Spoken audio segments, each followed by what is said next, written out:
नमस्कार, मैं हूं आशुतोष और आप देख रहे हैं सत्य हिंदी। सत्य हिंदी के विशेष कार्यक्रम श्रवण गर्ग की खरी खरी में आपका स्वागत है। हमारे वो कार्यक्रम है जिसमें देश के जाने माने पत्रकार श्रवण गर्ग जी अपनी तीखी टिप्पणियां करते हैं मौजूदा राजनीतिक माहौल पर, और उनकी तीखी टिप्पणियों से न सत्ता पक्ष बचता है न ही विपक्ष, और दोनों ही तिल मिला के रह जाते हैं। आज फिर हम रूबरू होंगे श्रवण गर्ग जी से और जानेंगे कि दरअसल वो मुद्दा जिसके बारे में कहा जा रहा है कि पूरे चुनाव का मास्टर स्ट्रोक था, यानी कास्ट सेंसस। कास्ट सेंसस का मतलब रिजर्वेशन को लेके दलितों और पिछड़ों को अपनी तरफ लाने की एक कोशिश, और उसके बहाने जो सेव कॉन्स्टिट्यूशन कैंपेन था, यानी संविधान बचाओ कैंपेन जो था, जो लोकतंत्र बचाओ कैंपेन था, उसने देश के एक बड़े तबके के मन में भारतीय जनता पार्टी को लेकर एक कंफ्यूजन की स्थिति पैदा की। लेकिन राहुल गांधी चुनाव के बाद भी उस मुद्दे को लगातार उठाने की कोशिश कर रहे हैं, लगातार उसको एक बड़े मुद्दे में तब्दील करने की कोशिश कर रहे हैं, लगातार उसके बहाने दलितों पिछड़ों को अपनी तरफ लाने की कोशिश कर रहे हैं। क्या उनकी ये कोशिश कामयाब होगी, ये एक बड़ा सवाल है। और अगर ऐसा होता है तो देश की राजनीति में बड़ा बदलाव भी देखने को मिलेगा। कुछ बदलाव हमने 2024 के लोकसभा के चुनाव में देखे हैं, लेकिन एक सवाल यह भी उठ रहा है, क्या ये मुद्दा वाकई में कारगर होगा या धीरे धीरे अपनी क्रेडिबिलिटी को खत्म करेगा? क्या राहुल गांधी इसको वाकई में एक बड़े ब्रह्मास्त्र में तब्दील कर पाएंगे? अगर आप इतिहास उठाकर देखें तो नीतीश कुमार ने सबसे पहले इस मुद्दे को उठाया था, लेकिन नीतीश कुमार आजकल इस मुद्दे के बारे में ज्यादा बातचीत नहीं कर रहे हैं और बिहार से भी ऐसी आवाजें कम ही उठ रही हैं। तो क्या माना जाए, क्या इस मुद्दे की काबिलियत, इस मुद्दे की साख और इस मुद्दे की क्रेडिबिलिटी अब खत्म होने वाली है या खत्म हो रही है, या फिर ये भी एक बड़े नैरेटिव का हिस्सा है? हम जानेंगे। श्रवण जी, आपका बहुत बहुत स्वागत है आपके इस विशेष कार्यक्रम में। क्या कहना है सर आपका? देखिए, इस मुद्दे की क्रेडिबिलिटी खत्म नहीं हो रही जी। क्रेडिबिलिटी जो खत्म हो रही है वो राजनीतिक दलों की क्रेडिबिलिटी, और सुप्रीम कोर्ट के हाल के एक फैसले ने राजनीतिक दलों के सवर्णवादी चेहरों पर जो दलित और पिछड़े वर्गों के प्रति प्रेम के, दिखावे के प्रेम के जो नकाब चढ़े हुए थे वोट प्राप्ति के लिए, उन नकाबों को उतार फेंका है। और हुआ ये कि इन दलों में आश्चर्यजनक रूप से कांग्रेस भी शामिल है और वो जेडीयू भी शामिल है, जिसके जो प्रमुख हैं नीतीश कुमार, वो अपने आप को जाति जनगणना का स्वयंभू रचनाकार या आर्किटेक्ट घोषित करते हैं, उनके प्रवक्ता भी घोषित करते हैं। ये एक बड़ा, जिसको एक्सपोजे कहते हैं आप जर्नलिज्म की भाषा में, कि सुप्रीम कोर्ट ने राजनीतिक दलों को हिला के रख दिया। मतलब कांग्रेस को उत्तर में और दक्षिण में पूरी तरह बांट कर रख दिया, आप ये भी कह सकते हैं। और ये क्या एक फैसला जो आया है सुप्रीम कोर्ट का, वो बहुत जबरदस्त है। उसके बारे में ज्यादा बातचीत हुई नहीं है, न मीडिया में हुई है, न अदरवाइज फोरम में हुई है। सुप्रीम कोर्ट ने कहा है कि जो शेड्यूल ट्राइब के लिए जो निर्धारित आरक्षण का कोटा है, उसका जो लाभ है, फायदा ये है, वो इन दोनों वर्गों के सबसे वंचित तबके को नहीं मिल पा रहा है, जो सबसे नीचे तक का आदमी है। उनका ये कहना है, मतलब उसमें ये निहित है कि ऊपर जो क्रीमी लेयर के लोग हैं वही पूरे फायदे को खत्म कर रहे हैं, मतलब वो पूरा फायदा ले रहे हैं। अब मतलब जैसा कि मैं समझ पाया हूँ, मतलब उसमें कोई गलती भी हो सकती है, कि उसके सुप्रीम कोर्ट के फैसले को 3-4 हिस्सों में आप बांट कर देख सकते हैं। एक तो जो सबसे बड़ी बात है वो है कि ये 7 सदस्यीय बेंच थी, मतलब ये कोई एक व्यक्ति की या 2 व्यक्ति की नहीं थी। और इसके पहले जो बेंच थी 2009 में, जिसने इंदिरा साहनी वाले मामले में अपना फैसला दिया था, वो 9 सदस्यीय बेंच थी। अब इसमें 6-1 के बहुमत से, मतलब केवल एक जज ने अपनी असहमति व्यक्त की, और वो बेला त्रिवेदी हैं। और इसमें जो बहुमत का फैसला है, उन्होंने ये कहा कि जो SC/ST का जो वर्ग है, जिसको अभी एक मान के चलते हैं आरक्षण में, उनका कहना है कि इसका वर्गीकरण होना चाहिए। मतलब इसका सब क्लासिफिकेशन होना चाहिए। मतलब इसमें जितने अलग अलग राज्यों में जो अलग अलग जातियां हैं, उपजातियां हैं, एससी के अंतर्गत या एसटी के अंतर्गत, उन सबको उन सबको इस आरक्षण का लाभ मिलना चाहिए। मतलब आप पूरे के पूरे एससी समुदाय को एक समुदाय नहीं मान सकते, होमोजीनियस नहीं मान सकते, एक ग्रुप या नहीं मान सकते। तो क्रांतिकारी इसमें यह है कि सुप्रीम कोर्ट ने 2004 में जो अपना फैसला किया था कि नहीं, ये एससी एसटी तो होमोजीनियस ग्रुप्स हैं और इनको आप सब क्लास में डिवाइड नहीं कर सकते, उस फैसले को उलट दिया। उन्होंने कहा, सुप्रीम कोर्ट ने अपने फैसले में कहा कि जो हिस्टोरिकल फैक्ट्स हैं वो बताते हैं कि शेड्यूल कास्ट और शेड्यूल ट्राइब जो है होमोजीनियस या एक जैसे एक स्वरूप नहीं है, मतलब एक ग्रुप नहीं है, एक संगठित समूह नहीं है। और दूसरा ये उन्होंने कहा कि जो वर्तमान व्यवस्था है आरक्षण की, उसके कारण जो अति पिछड़े हुए हैं, बिल्कुल एकदम पीछे बॉटम लाइन में, वो सीढ़ियों पर चढ़ ही नहीं पा रहे हैं। मतलब दिल्ली का या मतलब पूरा जो, मान लीजिए कि चिराग पासवान की जो पूरी पीढ़ियां वो आरक्षण का लाभ लेती रहेंगी, या खड़के साहब की पीढ़ियां लेती रहेंगी, पर उनके समाज में जो सबसे नीचे का आदमी है वो कभी उनके बराबरी पर नहीं आ पाएगा। तो उनका ये कहना है सुप्रीम कोर्ट का कि संविधान के आर्टिकल 14 में जो व्याख्या है, जो कहा गया है कि कानून की नजर में सभी बराबर हैं, वो भी इस चीज को, सब क्लासिफिकेशन को अनुमति देता है। मतलब अगर आप ये कहें कि ये संविधान का उल्लंघन हो रहा है इसमें, तो ये उल्लंघन नहीं हो रहा। वो कह रहे हैं कि इक्विटी बिफोर लॉ का जो मामला है, वो जो हम डिफाइन कर रहे हैं उससे उसकी रक्षा हो रही है। अब इसमें केवल, जैसा मैंने कहा, एक न्यायाधीश ने असहमति व्यक्त की, मैंने बताया, बेला त्रिवेदी का। इस फैसले का क्रांतिकारी जो दूसरा पक्ष है उसमें यह है कि 4 जजों ने यह कहा है कि एससी एसटी में जो क्रीमी लेयर है उसको आरक्षण का लाभ नहीं मिलना चाहिए, उनको निकालना चाहिए इसमें से जो आरक्षण का लाभ है।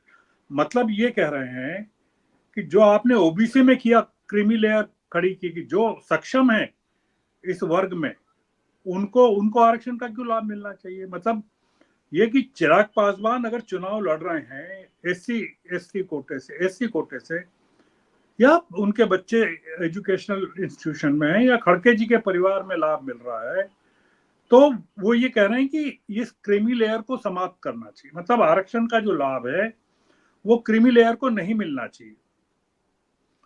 और वो ये कह रहे हैं सुप्रीम कोर्ट कि इसके लिए आप डाटा बनाइए, डाटा तैयार कीजिए। राज्यों से कहा, राज्यों के सामने चुनौती ये है कि वे अपने अपने यहाँ की परिस्थितियों के अनुसार एससी एसटी जातियों, उपजातियां जो हैं, उनका उप वर्गीकरण करें, सब क्लासिफिकेशन करें, और क्रीमी लेयर भी अलग करें।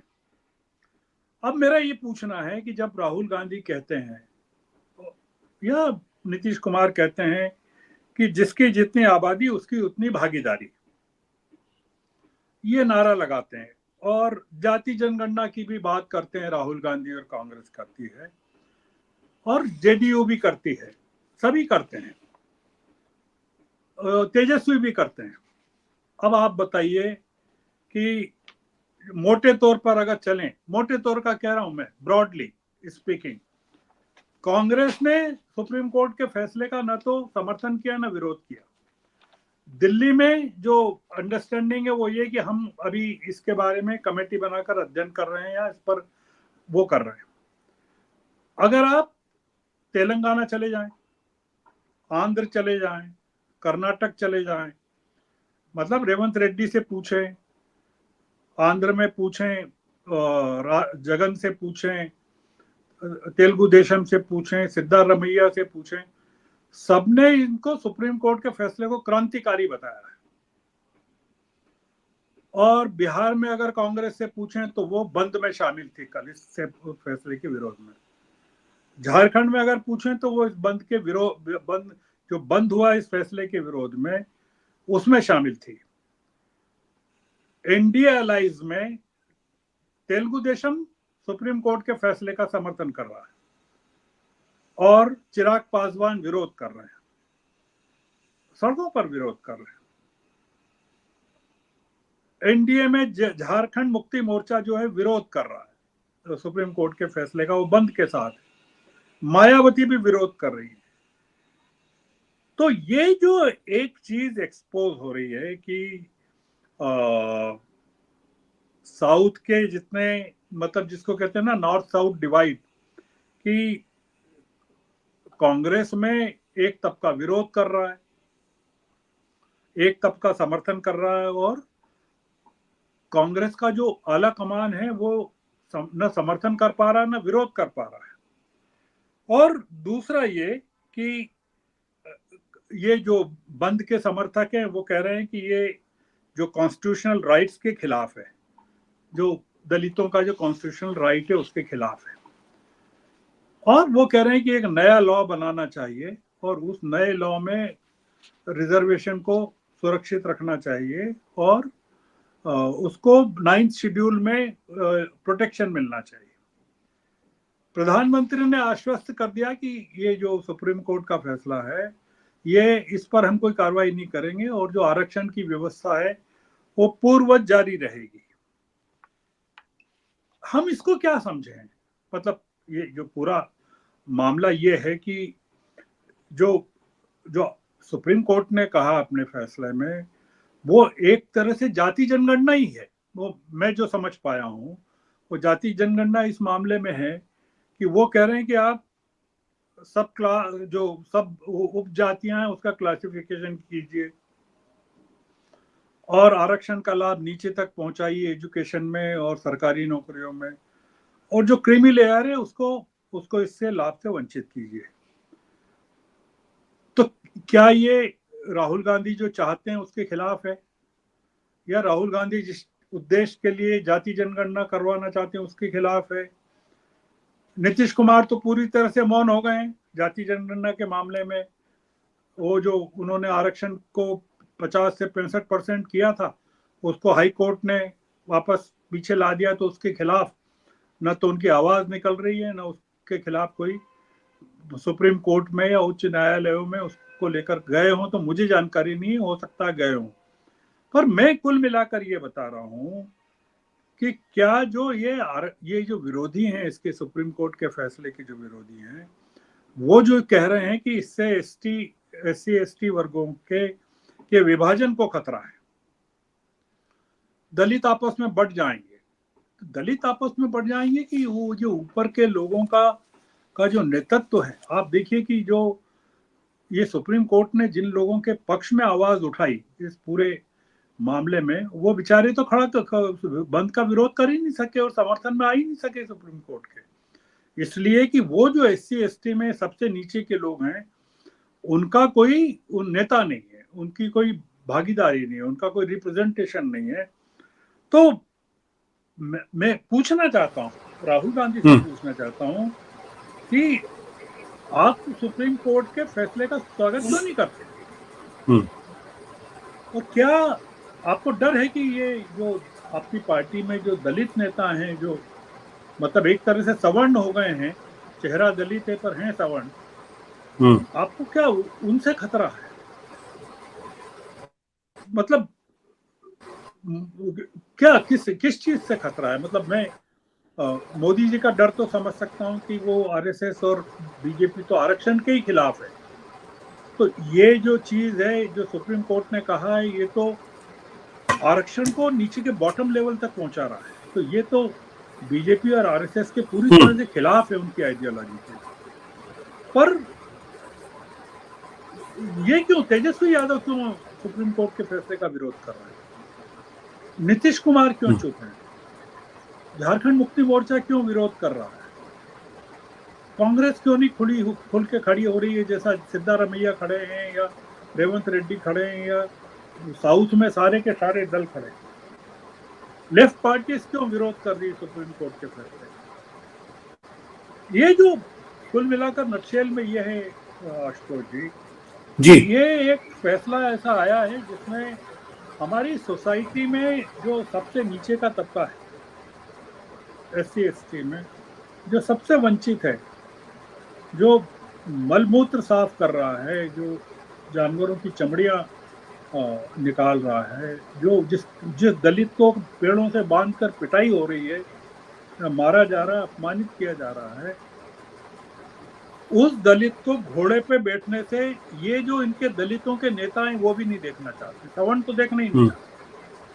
तो मुद्दा ये है कि जो अपर कास्ट और लोअर कास्ट हिंदू में जो फर्क है, या पसमानदा मुसलमान और सैयद मुसलमानों में जो फर्क है, वो जो अपर कास्ट कायस्थों में और नीचे के कायस्थों में फर्क है, या ऊपर के ब्राह्मणों में और नीचे के ब्राह्मणों में फर्क है, दलितों के बीच में भी कुल मिलाकर उसी तरह की लेयर्स सुप्रीम कोर्ट के फैसले से एक्सपोज हो गई है कि हम सबसे नीचे के तबके को अगर ऊपर आ जाने देंगे तो, और हमारा क्रीमी लेयर अगर खत्म हो जाएगा, तो फिर हम नेतृत्व कैसे करेंगे, और तो विधानसभा में, राज्यसभा में, लोकसभा में हमारा प्रतिनिधित्व कैसे होगा।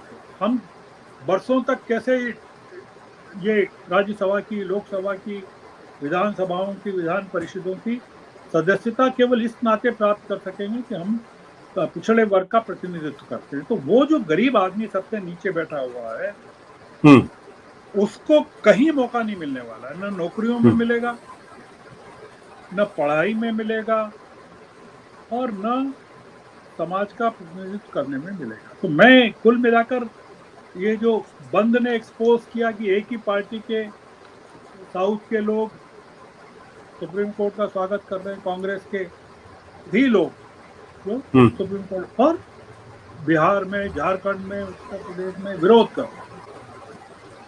ये जो हिपोक्रेसी है शेड्यूल कास्ट, शेड्यूल ट्राइब के प्रति या पिछड़े वर्ग के प्रति, सुप्रीम कोर्ट के इस क्रांतिकारी फैसले में, मैं उसको रिवोल्यूशनरी फैसला मानता हूँ, उसने पूरी तरह एक्सपोज कर दिया है। और इसको बंद को अगर समर्थन नहीं मिला देशव्यापी, केवल बिहार में जो तोड़फोड़ की घटनाएं हुई या कुछ हुआ, या झारखंड में कुछ हुआ होगा, या एक आध दो जगह और हुआ होगा, उसका मैं कारण समझ सकता हूँ कि आम नागरिकों को अभी पता ही नहीं है कि देश में शेड्यूल कास्ट और शेड्यूल ट्राइब के साथ हो क्या रहा है, और वो उनको सुप्रीम कोर्ट के फैसले का विरोध करना चाहिए कि समर्थन करना चाहिए।